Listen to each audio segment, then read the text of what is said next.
128. He was seeded third coming out of the pools, by the way. He then beat Belov of Bulgaria 15-10, and then beat Calendar of Turkey 15-7, and then beat Chui of China 15-13. That was a close one. And to get here, then he beat the defending silver medalist, Grodin, an athlete, individual neutral athlete, 15-12.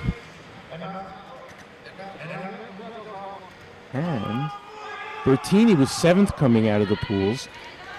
He beat Shi of Australia 15-4 in the 128. Then he beat Trukmanov of Argentina 15-8. And then he beat Reali of Italy 15-12, his countrymate, in a real close one. Then he beat Shin of Korea 15-7. And then finally, to get her, beat the Wunderkind Schenkel of Germany, who was the 63rd seed and had knocked out the number 2 seed, made it all the way to the 8, and he won that one 15-3. Well, it's Andreas Dubas, our referee for this second semifinal. So, David, if you've noticed, they've shut off the lights on the bottom of the piste because evidently there was some malfunction at the junction there. Right. So, but I think with the gigantic lights on the upper lights behind, there's no mistaking as to who's scoring the touch. Yeah. So, video referee is Yevgeny Diakokin of Kazakhstan, and Thibaut Oosterbosch of Belgium, and Xin Xin of China, our assessors, our floor judges.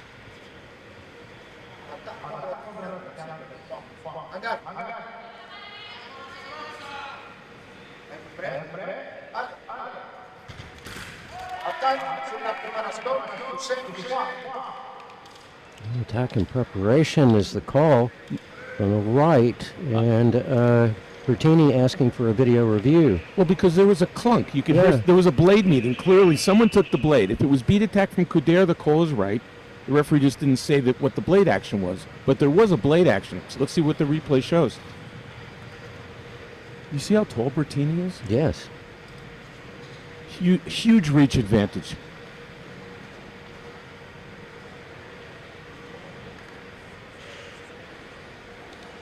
I mean, just looking at it. Well, there it is. That he stepped in and took the blade. Somebody took it. Well, I thought it was Bertini in the initial call.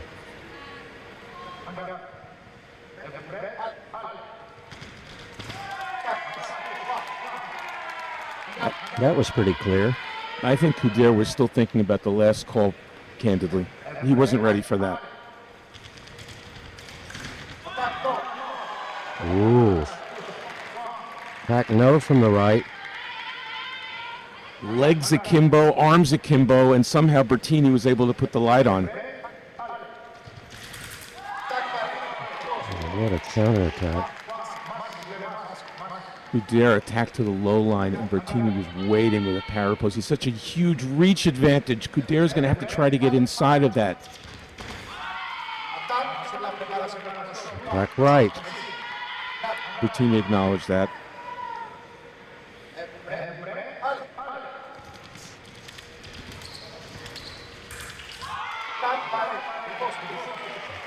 Very riposte right.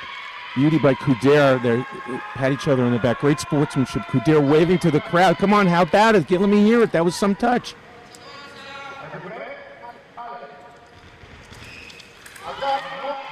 Ooh.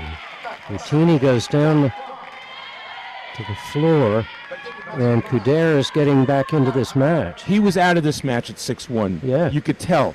And all of a sudden, these last three put him right back in it. He steps out of distance. Not even a complaint by Bertini. So he's accepting that call without asking for a review. Let's watch the line. Line is out. Well, nicely done. And it's a 1-point match.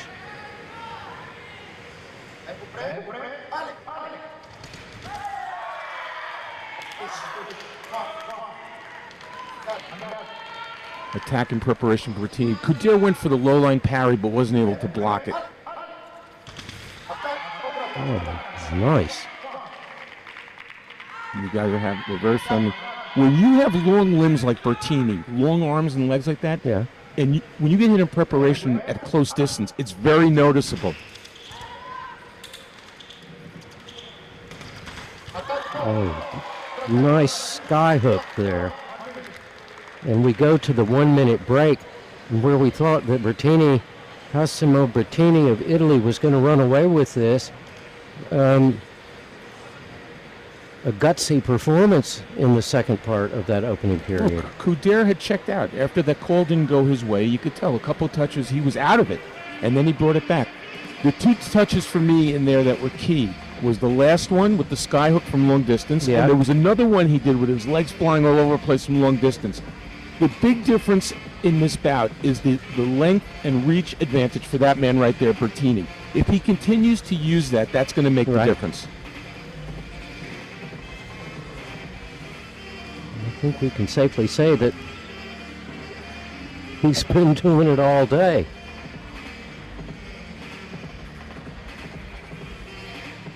And a gold medal matchup between Bertini and Value could be very interesting.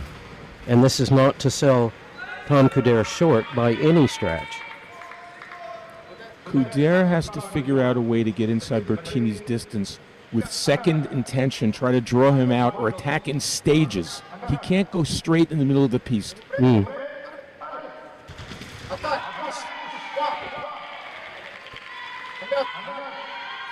Attack in preparation by Couderc.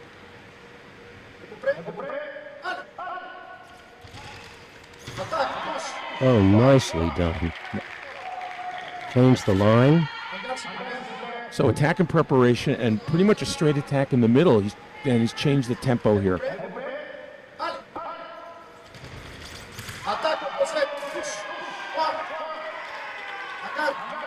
You hear the referee say attack composé. That means it's a feint attack. But Right. you heard a blade action there as well. Yeah. So whether it was composite or not, it was second intention. He got the blade.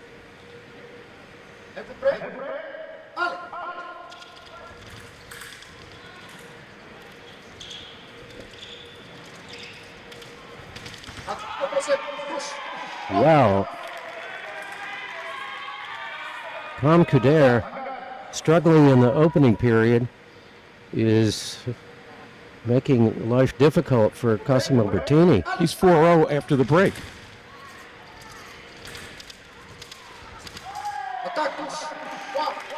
Wow, there was just like the flying stork attack here. Look at this. Beat to the flank under the arm.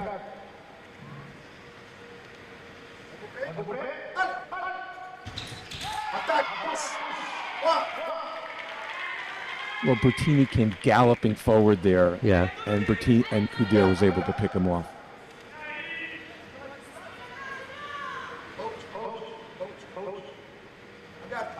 Well, it seemed to lack commitment to whatever action he was looking for.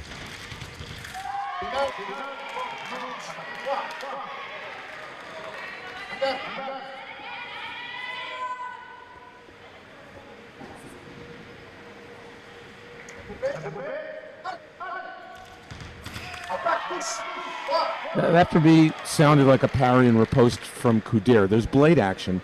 The referee is not saying attack or fair parry post, and we're hearing the blade action. Yeah. Someone is taking the blade, and the referee has to identify who that is. That's the reason he's asking for a challenge. He's challenging this Couderc.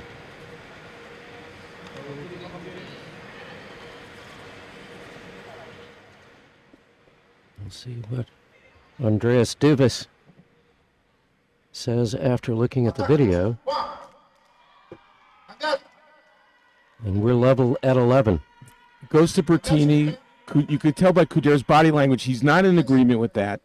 And the last time he wasn't in agreement with that, he wasn't ready for the next action. Right. Let's see if he's ready for this one. Êtes-vous prêts? Allez! Attaque, contre-attaque, attaque, touche-toi! Regarde! Attack on right is no. Counterattack from the left is Bertini with a 1-point lead. Couderc's out of reviews, too. Attaque, contre-attaque, attaque, touche-toi! You could tell by the fencer's body language who got that touch and who didn't get that touch. Nothing else to be said. He's out of reviews. His aspiration there by the coach. It does seem like every call is going against Couderc. It doesn't mean that every call shouldn't be, but it just seems like none of them are going his way right now. Andreas Davis is going to go look at this.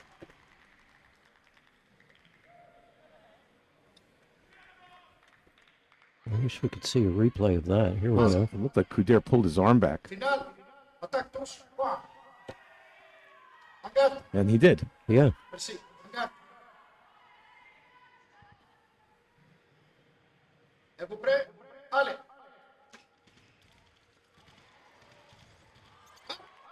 Bertini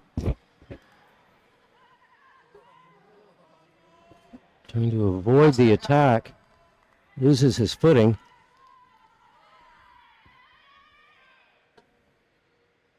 Êtes-vous prêts? Allez! Couderc's in trouble here. Yeah, no kidding.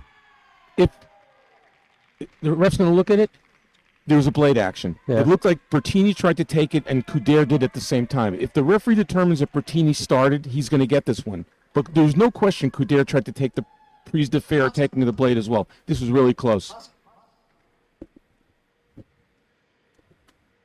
Line. Final, attaque, touche-toi! So the beat goes to Bertini. Bertini. Both fencers get credit in this one. Bertini had the lead. Couderc came out of the break when it looked that bad, and he took the lead. And you got to give Bertini credit. He was able to retake it. Well, that was an interesting match, and it There's is. the beat. There's the second beat. There you have it. Cosimo Bertini into the gold medal match. He'll face Vlad Cavallo, and it is a bronze medal at the World Championships for Tom Couderc of France.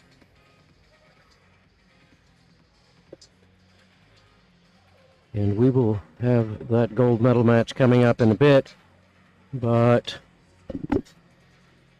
we've got two more semifinals. This for junior women's sabre.